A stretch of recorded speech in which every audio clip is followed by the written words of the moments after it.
Kameme zimeketi. Bwana asifiwe. Unasikia venye naongea? Ndio maana nabeba watu wa midomo. Kwa sababu siwezi ongea ile mingi wanaongea. So kwa majina naitwa Simaton wa Mwiti. Na tumefurahi sana kualikwa katika kanisa hili. Najua mnashangaa kwa nini naongea Kiswahili? Tuko sawa?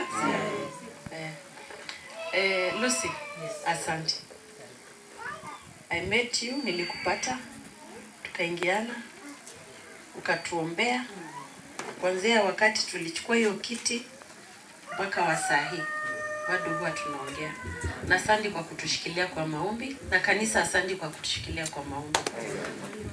So mimi si wa maneno mengi, mmesikia yote yenye wamesema juu ya daktari hapa, daktari pale, kila kitu.